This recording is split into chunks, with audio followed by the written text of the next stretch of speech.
Hello guys, এটা একটা অসাধারণ একটা রেসিপি। ডিম দিয়ে টমেটো দিয়ে একটা রেসিপি তৈরি করতেছি।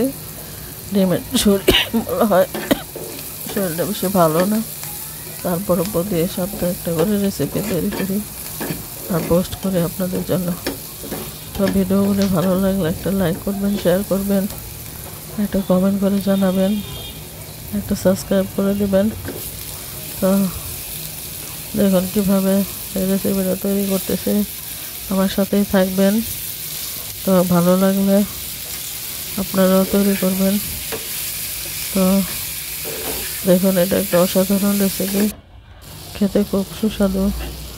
তো সব কিছু দিয়ে খাওয়া যায়, ভাত দিয়ে খেতে পারবেন, রুটি দিয়ে খেতে পারবেন। সবচেয়ে রুটি দিয়ে ভালো লাগে, রুটি দিয়েও খুব ভালো লাগে। তো ভালো লাগলে একটা লাইক করবেন, শেয়ার করবেন, একটা সাবস্ক্রাইব করে দেবেন।